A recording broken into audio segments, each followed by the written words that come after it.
Welcome back, this is CerealSnax. As you can see today I'm looking at a very classic RPG, Final Fantasy VII, and it was re-released today by the Square Enix folks. And really what I wanted to show is they kind of market it as a remake. It's not much of a remake. It's really what it is an enhancement of the original game.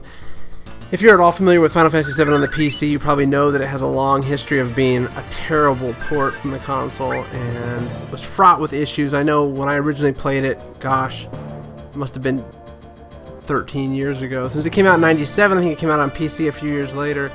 But I played the heck of it on PC, but I also had a lot of issues with it. They had MIDI files for sound. It had all kinds of graphical issues. I had a Voodoo card at the time, which was actually lucky for me because it made the game run decent.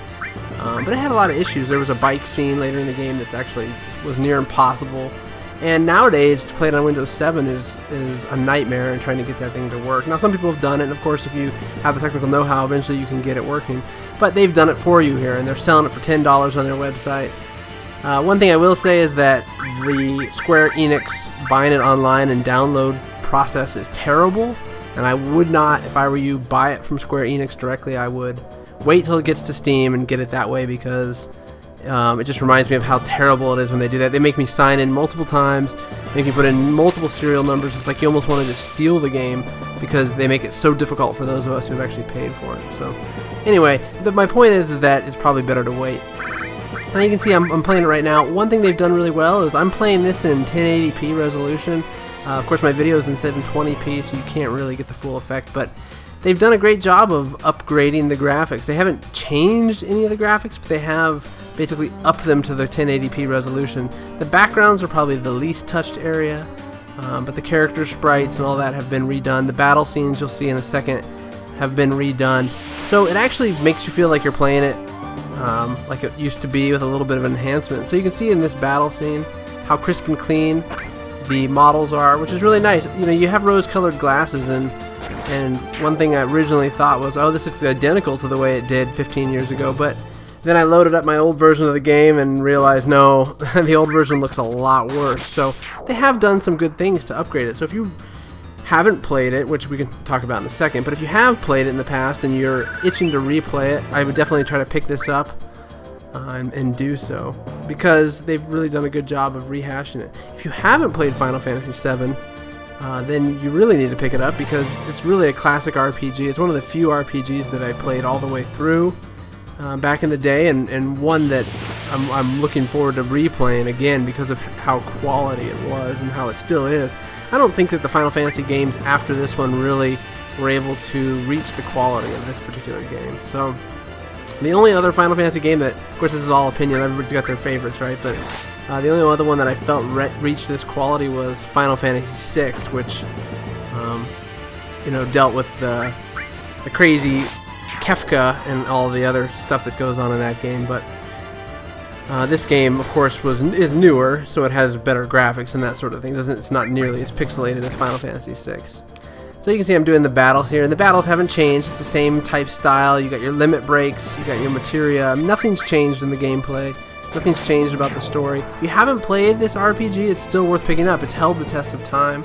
It still has some of the annoying concepts of old RPGs, like the fact that if you run out of potions, you're more or less screwed, and if you know, and then there's also like these time bars which make the battles take a little longer. Some of the really powerful spells, like Knights of the Round, which you get later in the game, still take, you know, 4 or 5 minutes to complete, which can be annoying if you don't want to sit through these animations. I think nowadays we've gotten used to instant gratification in games, and this game still, you can see I'm actually adjusting the speed of things because I can't sit through it. I remember back in the day I could have it on slow and be happy, but nowadays I just want to have that instant gratification. But you're not going to get that in a game like this. So if you haven't played Final Fantasy VII, that's just a fair warning. That said, the story in this game is pretty good. I think it's one of the better stories, again, comparable to the Final Fantasy VI. One of the downsides to the story is that it looks like they really haven't fixed some of the subtitles. Like this Barrett, who's your companion, still says things as if he's like Mr. T from the A-Team, whereas I think in the original Japan version he probably doesn't sound like that. So they kind of have subtitled it the way they thought would be appealing to the American audience, and that sometimes is to its detriment. But you see that a lot in Japanese animation, and you see that a lot in these games that have been ported from Japan as well. So that's nothing new there. I'd like to show you, we're moving along here, and you can see it's the normal stuff with the text talk and all that. The neat thing about this game, the Easter eggs are neat. Of course, this character's name is Jesse, but the other two thief-type characters that you're associated with are Biggs and Wedge, which is kind of a neat Star Wars reference. So we're in this elevator, and of course, it's the similar story with Cloud. If you've ever seen, the other thing that came out with Final Fantasy VII was the movie that came out after the game. It's kind of the sequel to the game, and it was disappointing as well. Even though the graphic visuals are pretty impressive, I think a lot of people were disappointed by the storyline that followed this game.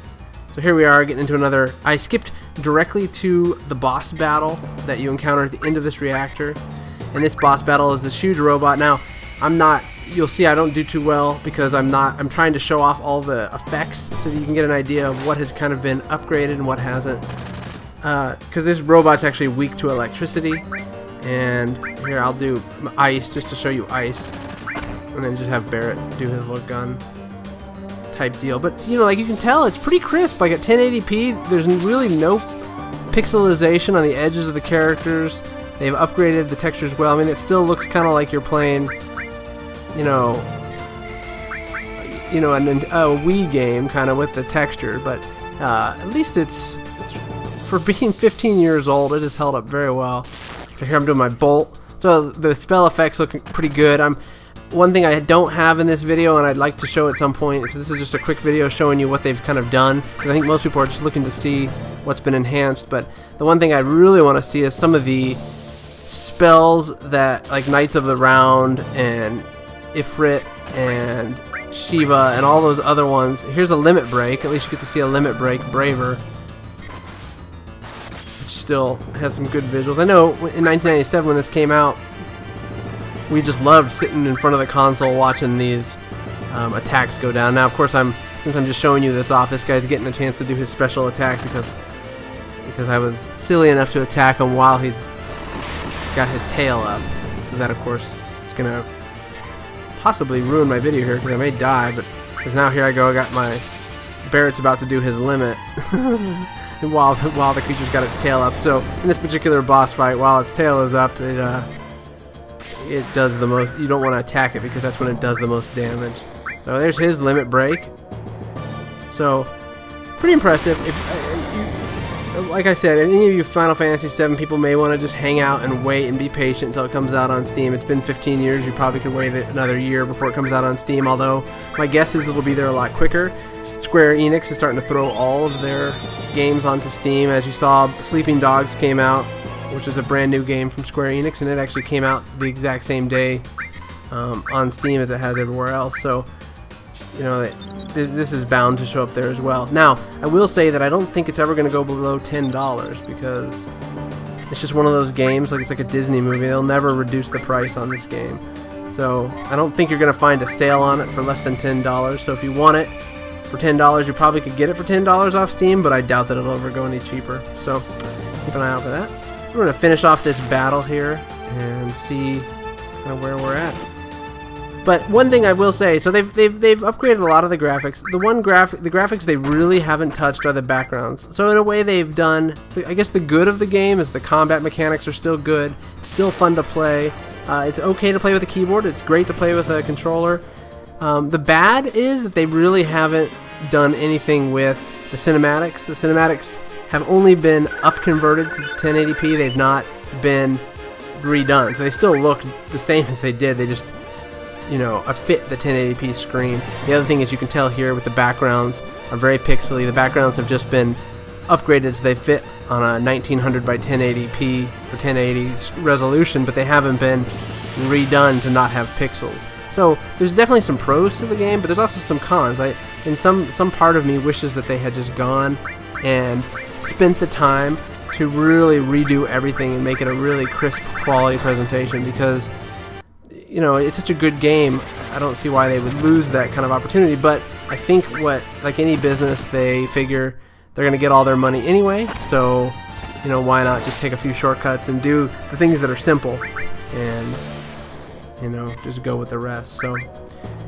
regardless, I'm going to end here on this battle, but thank you for joining me. I hope you enjoyed my quick look at Final Fantasy VII, the re-released version, as of August 14th, 2012. So it came out today, so pick it up if you're incredibly interested in it, but also beware of some of the cons I pointed out to you, and enjoy your Japanese RPG. So subscribe and like if you did, and I will catch you later.